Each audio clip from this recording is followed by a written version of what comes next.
Okay, now it's going. See that? It's a little spooky having this light on. In the back. I have a LED light, that I have clipped to my desk. That's very bright and focused, so it leaves the rest in darkness. So now we're live, and welcome to this weekly series I'm doing with my dad, Stewart Alsops, about the rise of the personal computing industry and the history of that and his involvement of it. And today we're going to talk about the parallels between the historical personal computing industry and the space industry, because last time we touched on that, and I think it'd be an interesting conversation to have about what are the similarities and what are the differences. So welcome. Thank you. Yeah. What are the similarities and what are the differences of the personal computing industry and the space industry? Well, a big one, I guess, is sort of the parallel between mainframes and personal computers. The PCs came along. They were dismissed largely by people who were in the real computer business, which meant big computers. And even smaller computers were designed like big computers. So it's kind of a culture around mainframes and mini computers and microcomputers, all of which were terms that were used when I started to get into the PC business. And that legacy had been going on for 50s, 60s, 70s, so 30 plus years. Now there's a bunch of people, and the parallels aren't perfect, but there are a bunch of people who are trying to start space companies, which sort of reconstruct how space is used and do it based on small things, and a lot of them, which is kind of the global parallel. It gets harder after that because you could build a personal computer and start using it without dying. Space is problematic for people. So a lot of what's happened so far has been without people. But that's kind of the idea, is that you can populate space with a lot of autonomous machines that cooperate up there and operate intelligently. That you really don't need people. There's this thing going on right now because both NASA and Elon Musk are trying to land people back on the moon and then further out. And you kind of have to say, so, and Elon's got the right answer, which is, the reason you want people is because you want somewhere for the people to go, right, to colonize Mars, which I think Bezos kind of agrees with. And so, the big idea is get us off the planet right now so that we have somewhere else to go if we screw it up too bad. That's a big idea. Now it's kind of as big as, the democratization of computing, a computer on every desk and in every kitchen or every office, every home, whatever it was that Bill Gates used to say. And which has pretty much happened. Now they're in every pocket. Right? He didn't anticipate that would be a full-fledged computer. And so that's the other parallels. We really don't know how this is going to work out. So it's intensely interesting and energetic and exciting because we're talking about up there. So there's a whole construct for how you can think about space going forward, and the legacy, people haven't really bought into it yet. So there's still that bifurcation between the new people and the old people, which will need to be resolved over the next 4 or 5 years. But already in my experience, the new people have had to learn one set of lessons, maybe more, about kind of the economics of space. If you send a satellite up there like this, you can't put very much in it. And if you can't put very much in it, then you can't do much with it. And then you can't charge much for it. And you have a bunch of tiny little satellites floating around up there that don't do very much, which is wasn't the point. So now the satellites are bigger, more like this. They're called small sats. And then you get more stuff in there, and you can charge more. And what are the things that are being put up there? Well, in a satellite itself is a payload, right? You have to have a rocket that launches to gets it up there and puts it in the right place. So itself is the payload. And then once you have the satellite up there, you have to have enough stuff on it to do something interesting. And this is where, the forecast of utility is, you don't really know until you do it. So there's several proposals, some of which are active and some of which are more speculative. So there's small constellations. I don't know if you can ever call one satellite a constellation, so it'd have to be 2 or more, up to maybe 20 or 30, that do a very specialized thing, and they're larger and there don't need to be as many of them, and they fly at different altitudes, that do like data collection for images and stuff like that. But the big, what they call the mega constellation, the big idea, which several organizations are pursuing, is to have communications networks in low Earth orbit. Right now, our comms satellites, the ones that allow us to do cellular communications and GPS and things like that, are very large satellites, cost millions of dollars, that are out there a couple of miles. I always lose track of exactly how far you have to be to do one thing. And they tend to be in what's called geostationary orbit, which is in the same place as the world turns. And that works, right? We all get what we get. It's been around for decades. The satellites are pretty much the same as they were 2 decades ago. They're big, expensive satellites that are built by hand. So one of the ideas is that you can have these mega constellations where you have somewhere between 3,000 and 20,000 little satellites, much closer to each other and to the Earth, that create networks of communications. And then you have much more broadly distributed, at least data connections. So you can have internet in Africa and South America and other places where laying wires and building the infrastructure is too expensive. Just looking at my text,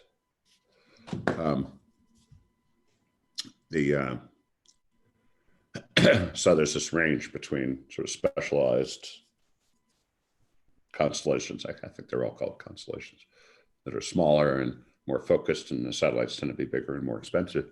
And there's this concept. And so the recent news is there is a company called OneWeb that had already launched 6 satellites for a comms network, but needs 300 to start communicating effectively all around the world. And of course, Starlink, which is Elon Musk's subsidiary for satellites, has already launched 60, in the first 12 months, whereas OneWeb's been working on it for quite a while. And so he appears to be ahead of the game. So the complaints are all very typical Elon Musky kind of complaints aimed at him, that there's too many up there and it's lighting up the sky. And so, so telescopes can't see past them to see the stars. And it's kind of like, and this is where it gets fun with Elon, because basically he does know what he's doing, and he's doing it. And everybody's sitting there bitching and moaning about how he's doing it and being skeptical, but he seems to actually be doing it. And I have a company in the business that would love to sell propulsion to Starlink, but Elon personally and his companies have a history of not buying anything from anybody else. So we don't think that'll happen, but we do have several competitors who are pretty committed to using our technology. And so there's, I don't mention any of these in terms of committed, but the other entities out there are OneWeb, which is well known, and Amazon, which came in recently with led by the team that Elon had fired from Starlink because they were moving too slowly. Telesat, which is an existing communication satellite provider that has those big satellites up there and wants to replace them with a new network of smaller ones. And there's a government operation, the name of which I can constantly forget. I know it starts with black, but I can't remember if it's Black Sky or Black Star or Black Horse or Black something. And that's a looser effort to try to build a communications network that would, supplement or replace the secret network that's up there. We don't know whether it's up there right now. But. Interesting. So I guess it's almost like a similarity and a difference is that Bill Gates had this big idea of getting a personal computer in front of every person in every home. And that was taking it from a business angle to a consumer angle. And in the space industry, it's almost the opposite. It's taking it from we're going to get consumers into space to we're going to provide business communications or business thing. Is that accurate? Not totally, but because the personal computer wanted to sell devices directly to consumers. And there is an intermediary here because consumers can't get that stuff up there. But the end objective is to build consumer networks, at least to these mega constellations, consumer networks that deliver internet everywhere. That's the vision. That's why people are willing to. OneWeb, I think, has raised over $4 billion now, and Lord knows what SpaceX is spending, and Amazon. In order to build one of these things, you got to spend billions of dollars. Kind of can't get around that.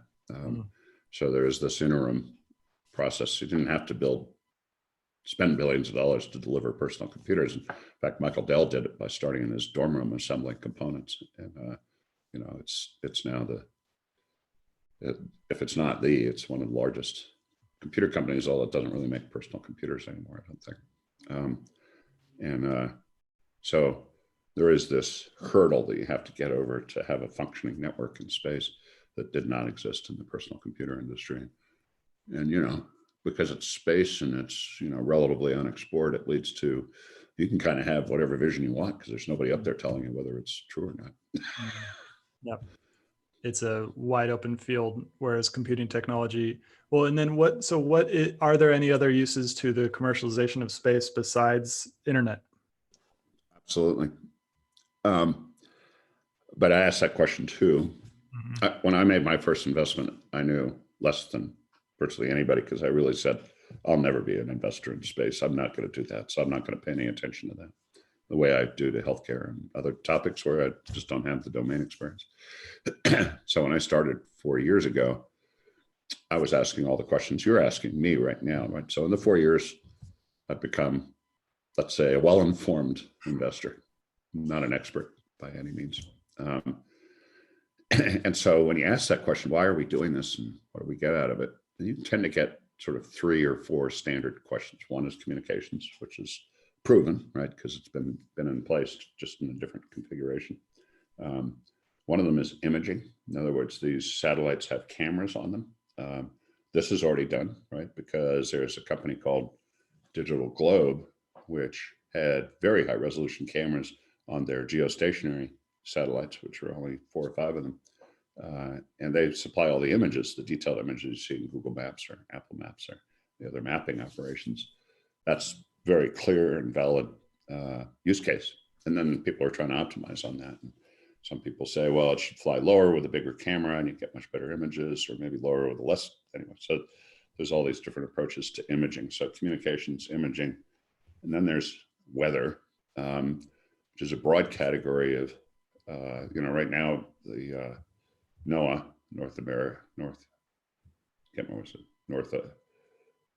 can't remember what it stands for, but it's the weather people at the government, put up weather balloons. And that's kind of where we get our short-term forecasts. And there's maybe tens flying around at any one time, maybe hundreds, I'm not sure. So people talked about having thousands of weather balloons in the stratosphere, which is 65,000 feet. And but then they'll probably start bumping into each other, and there are other issues. So a lot of it is putting small satellites into low Earth orbit with cameras on them that are not quite as high resolution, but they're so much closer. The images are better than what you get from the big ones. So that's imaging. So I said 3 or 4, and then there's weather. There's sort of weather plus, which is you can do data analysis on the weather that already is going on around Earth to kind of forecast it more long term, and to do specialized analysis, like sort of spotting anomalies in weather and being able to predict more clearly long term what effects that'll have on farmers or other people that depend on weather data. So there's 2 sort of applications in the weather area, and imaging can be applied in other ways as well. So those are kind of the 4 basic ones. There's also the secret stuff, right, which is largely communications oriented, but also, as Trump just authorized a Space Force, we have now a separate branch of the military that's trying to figure out how to use that stuff to, like, beat the crap out of the other people.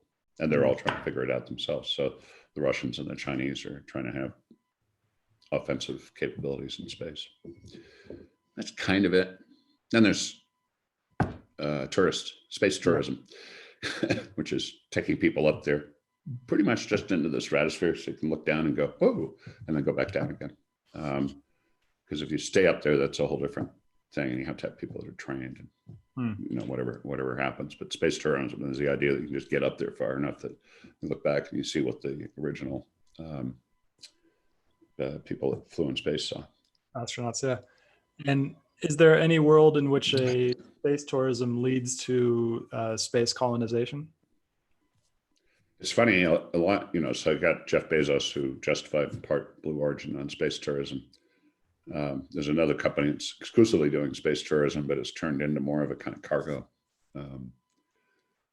carrying system. And I think now Elon is doing the Dragon capsule, which carries people, but he's doing it for transporting people to the International Space Station, sort of doing what NASA could have been doing all along, but kind of stopped doing after they lost the Challenger. So there's a lot of people that conflate the two, right? If you're carrying people into space, there's got to be a tourism component to it. But what he's doing is full on trying to become the system that gets people up there first to the ISS. And so he always puts it in character as it is, what we're shooting for is Mars. So there's just a long-term strategic plan where we have to we have to deliver people to the moon. Maybe it's something else in between. But what we're really working on is that Mars thing. And he puts it in 15 to 20-year terms. So. And what about mining? Asteroid mining is a prospective application, both asteroid and water. Once you get up there and pretty much out of our gravity system, there's stuff floating around up there that has very precious metals in it that would contribute greatly to our resources, natural resources. And we have this tendency to go try to find natural resources and rape them. Seems to be a human thing. Mm-hmm. But also when you start getting into it, and this is where I've learned a lot more, when you want to move between planets, Mars being one of the applications, but even with a small satellite with nobody in it, the distances are so great that you can't really launch the satellite with enough fuel to do it. So you have to find a fuel that you can use up there. So one of those applications is space mining. That's just to extract it from meteors that are cruising by with whatever precious metals they have. But for actual interorbital travel, with small satellites, you can imagine that you can supply, if they use water as a propellant, which is actually considered a legitimate idea, that very slowly you can move satellites from Earth to Moon to somewhere else, and eventually spread them out so that then you have a network of satellites that are either communicating or, providing a way to get like minerals back to Earth or stuff like that. So there's also cargo, and there's a company pitching a kind of satellite shuttle service, right, to move stuff from one satellite to another. So it's all of that is speculative. None of that's actually been done before. And then there's that goes back to the autonomous piece. It seems like space would be a great place to do autonomous stuff because there's no human element, like everything is on a fixed trajectory, I imagine. So it's like you can model that maybe easier. I don't know if this is all true, but so what is the opportunity for autonomous space vehicles? So there's one I didn't mention in a desired application, which is much harder to figure out because the economics don't appear immediately, which is called space debris, which is right now there's a collection of stuff up there orbiting, some of which is under control and management and some of which is not.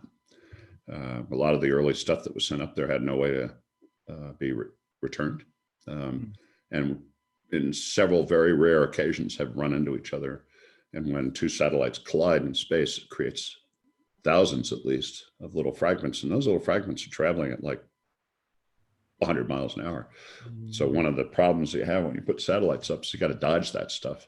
And the US Air Force keeps track of everything that's more than like a centimeter, some size thing. But there's a bunch of things under a centimeter, like little bullets flying around up there. And if they go through your spacecraft, it destroys it.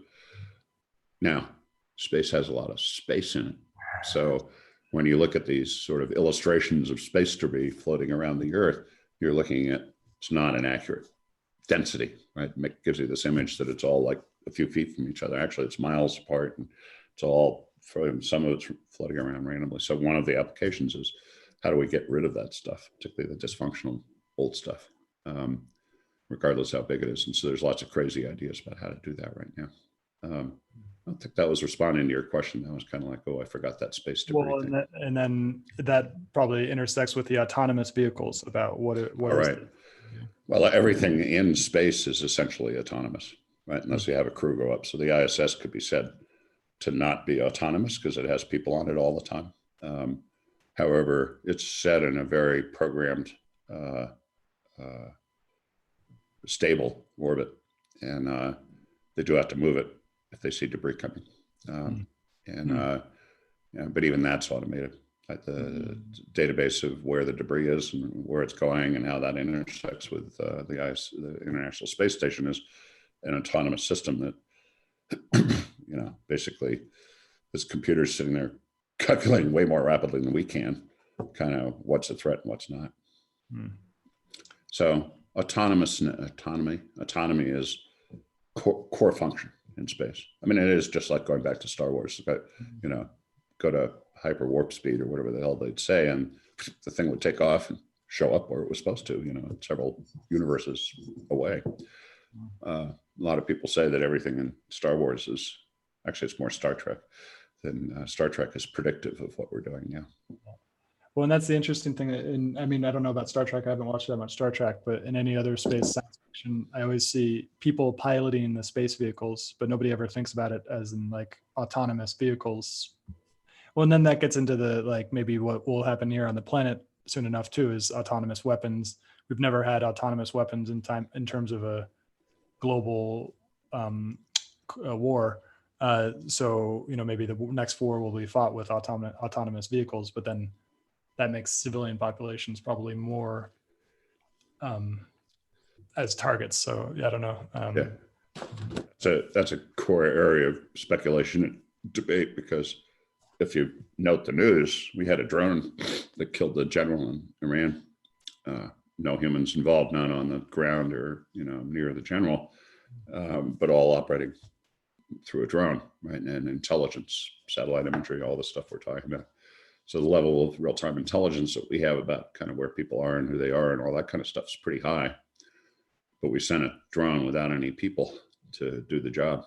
That scared the hell out of everybody, right? That scared the hell out of the Iranians for sure, because we went and took out one of their key leaders without actually putting anything at risk besides a fairly big drone with missiles on it.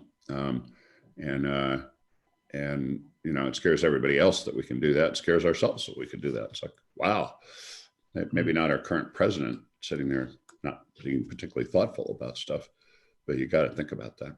And that changes the. Do you think any other country besides the United States has these types? Yes.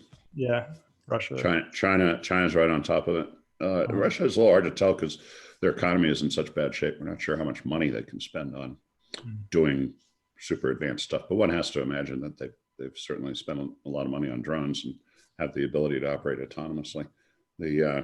But you look at the evidence in Syria and other places where they deploy military forces, and you go, they don't seem to be as far ahead as we are. But I mean, there are other states that are candidates. India has a pretty developed offensive military capability, including nuclear warheads, and there are other nation states that do as well. It just becomes less clear about how far they are and whether they're competitive. China is definitely. China is. I mean, when you look at all of the news, this is a whole nother topic, has nothing to do with space, but when you look at their ability to respond to us economically, militarily, in almost all regards, they've pretty much caught up to our capabilities. How they deploy that and what they do with it is still an open question, which is if there is a reason going on in Washington, D.C., why the administration is standing up to them, because, you know, they want to slow them down. And there's some evidence that that kind of works, but it makes everybody very nervous. And what about the Chinese space industry? Are they also experimenting with this stuff? Absolutely. You have to remember, and it's hard for us as Americans to remember how much money we've spent building our capabilities over the last, you know, since 1950. But we did, and we do. So we maintain a fleet of 11 aircraft carriers. You need 11 to have a fleet, right? So that you can have airplanes taking off at any place in the world to do whatever they're supposed to do. And usually, and at least in the US terms, that's 10 active aircraft carriers and another one being refurbished to keep the fleet going. So there's always one in dry dock. I did this because we went and spent a night on an aircraft carrier and they briefed us on all this stuff. Well, that's like a nut, right? You can't have 5 aircraft carriers. This is where the British ended up. They didn't have enough aircraft carriers to project across the world. So they ended up building smaller aircraft carriers that were tactical, and they really don't work as tactical vehicles because if it's in the wrong place, it takes a long time to get somewhere. So we're now the only superpower that fields a fleet of aircraft carriers and can project our force into anywhere in the world. The Russians can't do that. The Chinese can't do that. Certainly the Brits can't do it. There's no one else. But that cost of maintaining that system is gigantic. But it's in our economy and operating budget, because the defense budget has actually declined as a percentage of the government's total budget. So in that piece is that ability. That's just one thing. That's true of virtually everything else we do. And so our technology, because it's a secret, you can't really tell, but it appears to most people that our technology is much more advanced even than the Chinese, who are beginning to catch up. So it's like, it's all a very fascinating topic, but we are still the only superpower capable of fielding everything you need to field to be an offensive military threat, which is why everybody's. And then does that bring China into it in terms of in the future, the future technology always adds a symmetrical opportunity. And so China has an opportunity to weaponize space in a way that makes that advantage that the US has obsolete? Lord knows. This is even the people that know as much as you can know. Can't really answer that question. And including, kind of what are the Chinese up to? And their economy is not doing that well right now. So they can't be out there spending, billions of dollars on new military capabilities without sacrificing the very thing that they wanted, which is to have their consumers, their individuals, end up in a much better economy, which they've been very successful at. I mean, the rate of literacy and economic success in China is almost universal, right? So virtually everybody is participating in that in one form or another. You can tell the Hong Kongese don't really want to join that particular system. But. Interesting. So I want to take it back to the personal computing industry, but before that, what is another kind of thing you know about? Do you know anything else about the Chinese space industry, about what they're doing that we're not doing, or what they were doing that's the same as what we're doing? Not really.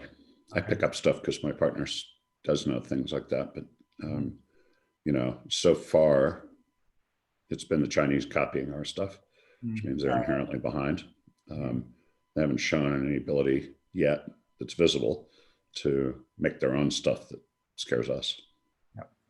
Interesting. And then, so this all kind of leads me to think about in the historical progression of why Silicon Valley, particularly we've been talking about geopolitics, and that geopolitics might have something to do with it, but why did Silicon Valley give birth to the US or the personal computing industry? Yeah, and there's always this debate because the essential elements of the personal computer industry were not actually in Silicon Valley. Microsoft was in Seattle, IBM, New York, and all over. Apple was. and some of the other companies, most of which don't exist anymore. The core thing was the semiconductor business was there in Silicon Valley, and that was the base technology that led to all the competencies that Silicon Valley then has had embedded ever since, and that came directly out of a combination of Stanford University and I think mostly Raytheon and a few other companies that were, realized that the semiconductor thing was a big deal and started adding that to their product sets and learning how to manufacture chips and all the processes that go with it.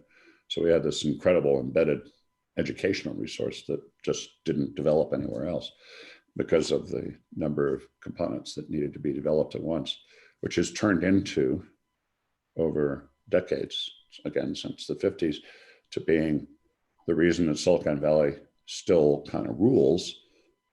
Debate going on right now. Even though the semiconductor business moved offshore, many of those processes went somewhere else because it was cheaper to do. So a lot of what's embedded now in Silicon Valley is that base knowledge and experience with some business things like product management and marketing and stuff like that, but more core, the sort of deep technical knowledge and the curiosity that they're out on the edge now looking at stuff like AI and autonomous.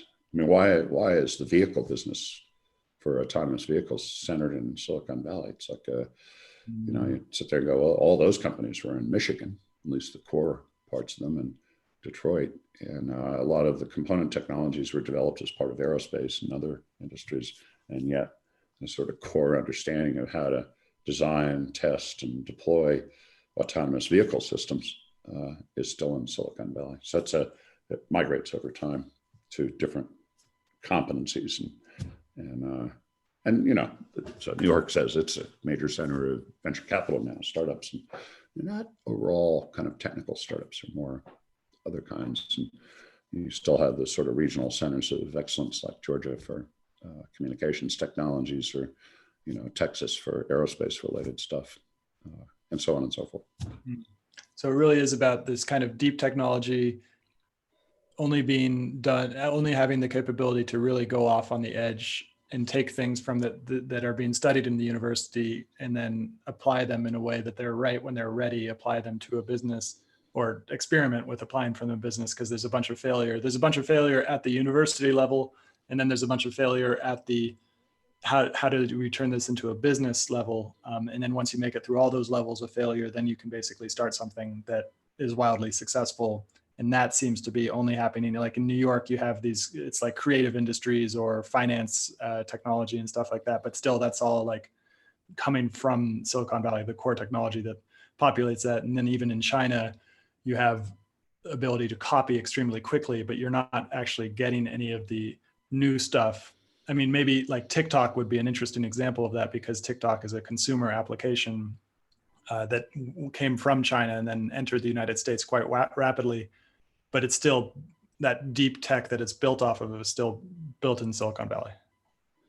So you always have to be careful with broad generalizations. And relatively, this would be a biased way of saying it, but relatively lightweight software applications, China's pretty much caught up. Right? They know how to write internet applications just as well as we do. And we started earlier, but they've kind of caught up. I posit that Huawei has caught up to the design and implementation of personal cellular phones, as well as network stuff behind them. And so there are instances of China being at par. But they're still constrained, and this is where it's a thing called CFIUS. I can't remember what it is, but it's a mechanism for us to restrain the flow of technology out of our country, transfer technology with the Chinese took liberal advantage of before it existed, right? They help us build factories and come on in, and and then they'd steal everything that we had as much as they could. So it's different in different categories, and the degree to which we've got this sort of base experience in design and implementation of microprocessors, which we still have. They're better building them at volume, but there are companies now like Apple that are developing their own ability to manufacture processors and bring some of it back to the U.S. And spread it around. More importantly, Apple's very actively trying to move business out of China into Vietnam and other countries in the Far East. These are all like multiple things going on at the same time. So that's why it makes it very hard to forecast what will end up happening. Yep. But I've been in Silicon Valley since 1983, and I've watched people say at least 5 times, "Oh, this is the end of Silicon Valley." So I have kind of gotten to the point where, I don't think that's going to happen. There's an infrastructure and a community here that that I don't think just goes away because people would prefer to see somewhere else do well. It also leads to all the problems in the Bay Area. Everything's so expensive. And part of it. Is there any way that type of, so because I have a theory that the remote work and the connections that are made online now in this network. So there's this weird thing that after being in San Francisco for a long time and meeting people and developing a network there, when I come to a place like Colombia, because of that network, I get plugged into the network here of people doing interesting stuff. And so the network seems to be now virtual. And so that the information sharing happens virtually and stuff like that. So it seems that there has been a shift in the way that information and kind of knowledge is now shifting. You don't see that being of import. I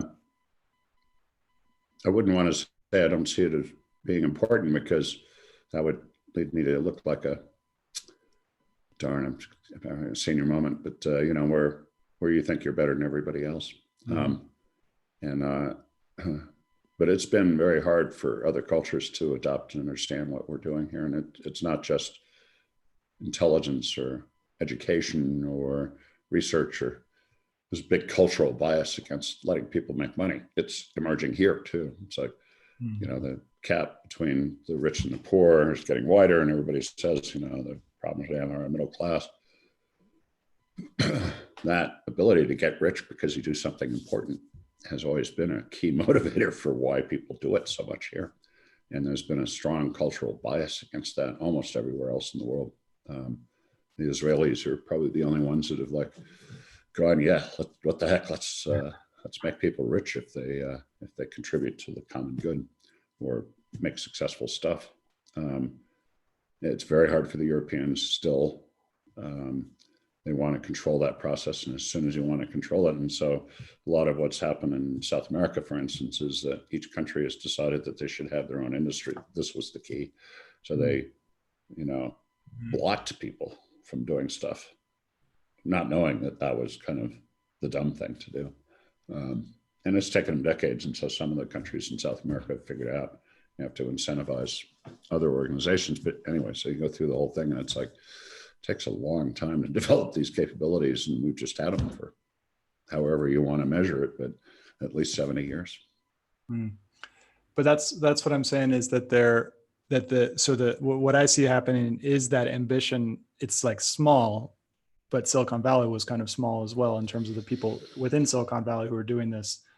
That ambition does seem to be, so when I talk, I'll give an example here in Medellin, it's like 95% of the people here are just, doing freelancing, doing a normal job, but in a digital sense. But then there's like 1 to 5% of the people here who are really trying to build a big business and have that mentality of Silicon Valley. And maybe that's the important part about Silicon Valley, is that that in physical space, a lot of other people that they're interacting with are actually thinking that way as well and supporting that. Whereas somebody in Medellin, they don't have that same type of tipping point. Well, if you hang out in San Francisco or Silicon Valley, there are a lot of people that feel pressure to perform. It's not just a voluntary thing. Oh, I think I'll do this. It's like, it's a culture where performance is so highly rewarded and valued that if you're just a knockabout, people look at you and go, well, okay, I don't need to talk to you.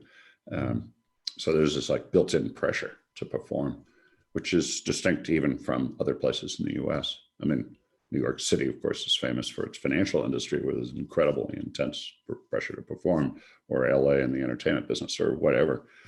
There are other places for other industries, but in technology, Silicon Valley is really the only place where you have that. And you don't have that in other countries. I mean, it's like France built a thing in the south of France that was supposed to be like a park for technology development. It's not kind of how it works. Go to the nicest part of the country and say you're going to work hard here. So that cultural change, that's what I mean. It just takes decades for the entire collective, no matter what the form of government, to kind of get it. And we already got it. No, we didn't set out to do it, right? It wasn't government policy. It wasn't tax breaks for the land in Silicon Valley. It was, these preternatural organizations like Stanford and Berkeley to some degree, and other local institutions, and the early venture capitalists who were willing to sling a little money around, see what happened, and then the people that got sick of working for the big companies and went out, even in the microprocessor business and the other components, but certainly in the personal computer industry. Interesting. And it all has to connect to some underlying technical development that's useful. So, initially people thought the personal computer industry was a bunch of toys for hobbyists, right? And couldn't imagine what would end up, not to mention with these things, right? Even the early PC guys didn't know this was going to happen. And so there's always this possibility of new things happening. And there has to be a culture where people are curious and intellectually curious and willing and able to go investigate those things at the risk of failure. And maybe that's the dividing feature between technology and media, or technology and finance, is that in those industries, curiosity isn't necessarily going to increase the value of the organization, but in Silicon Valley, curiosity is a defining kind of substrate of technological innovation. So you're getting pretty broad and philosophical here. I'd say we're probably getting to the point where I could debate everything you say, and I'm not sure what the point of that is.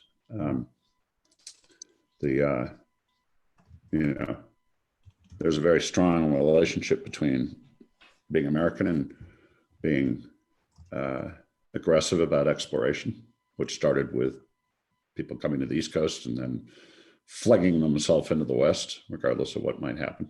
Of course, we overwhelmed. Just so many Westerns showed up that we overwhelmed the natives. But there is that culture there. But it's very interesting because Australia has a similar history, both because it came out of the British Isles and in that case was a wild and unexplored country. And maybe they're just behind us, but there's only 25 million people there in a gigantic country. It's about the same size as ours. And, they've not really been the center of, I don't want the Aussies to be offended by this, but I don't think they're kind of a center of excellence in any particular domain, certainly not technologically. Interesting. So are there any more similarity or differences between the early personal computing industry and the space industry, maybe more on the personal computing industry?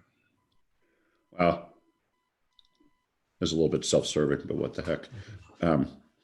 The company that I have that's building propulsion technology for satellites, its basic pitch has been that its thrusters, the devices that create the propulsion, are built out of standardized components. So that if people adopt this technology and build them into their satellites, they can build them at scale. They can make hundreds or thousands a day because it's the same stuff as in a cell phone in terms of the electronics and microprocessors, all available commercially at scale. One wonders about that. It's a proposition that most people kind of go, oh, that's nice company.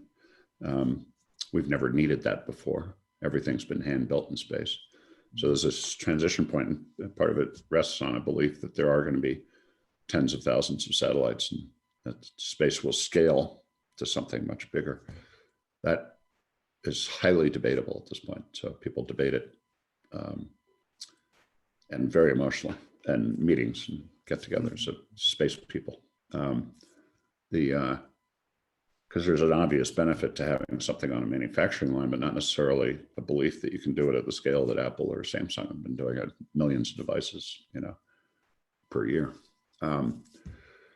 So that's kind of a parallel debate that's going on about, what do you believe about space and so forth. I personally can't figure it out myself. Seems to me if you go from, there's like 800 satellites, plus or minus 100 in space right now active. And the proposition is it will have somewhere between 40 and 50,000 in the next decade. Well, I don't know if you need 40 or 50,000 satellites and whether that's going to happen and whether it'll be a competitive business and stuff like that. So, it's really cool. And being an investor, there's only been 2 companies sold so far in the space business. One for a loss and one for a profit. And then there's a bunch of satellite technologies like Iridium and RCM Galanite, I think it's called, which led to huge investment in building new satellite companies, all of which failed. Well, they all failed by bankruptcy and got reestablished under a new cost basis. And so their satellites are still up there. But, that was not good for the original investors in those companies. So there's a lot to be learned, which is why I'm not doing everything in space. I think it would be dumb for anybody to put all their eggs in that particular basket. But it's nice to have a couple of bets in it. And what year in the personal computing industry would be in a similar time frame of only 2 companies being acquired or sold? You'd have to go pretty early because they're like Apple went public in '83, I think, somewhere in there. As an independent company, Microsoft went public shortly after that. So there's a period of time in the mid '80s where PC companies started going public, and they didn't really care about M&A, mergers and acquisitions. They were like getting public stock, and it was like really cool. But the M&A was also happening, and those companies were buying other companies. So that whole ecosystem got charged up in, say, the mid 1980s. So going from founding the companies to 75 and liquidating or getting cash out of them in 85, that's only 10 years.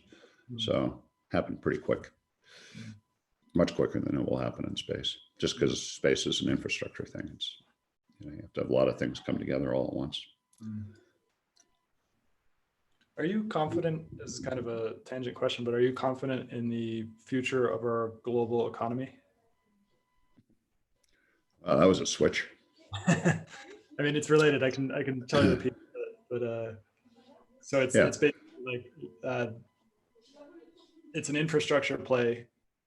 A lot of things have to go right, but then, and there's a lot of things like that in the world right now. There's a lot of promise that if a lot of things go right, that a lot of these technologies will work out. But, in the course of an economic downturn, not just an economic downturn, but what about, global economic stagnation? Because it's kind of, the thinking over the last 50 years is that it seems that if the whole globe is growing, and that it's actually really great because we're bringing out a lot of people out of poverty in a way that's never existed before. But the key question is does that continue into the future, or is this a temporary blip in the global economic growth? I encourage you to think about this because I can't answer the question. My point of view is that, which I encapsulate in a small comment, which is we will have moved into a different ecosystem when we worry about the Martians moving in next door. Right?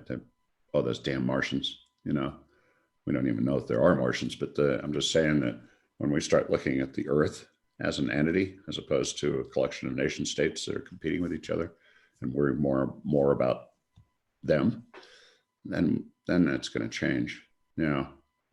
Sticking the economic system in there, it's like makes it so complicated. It's, that we've had economics ups and downs. Some of the downs have been severe, like the global depression in the 30s.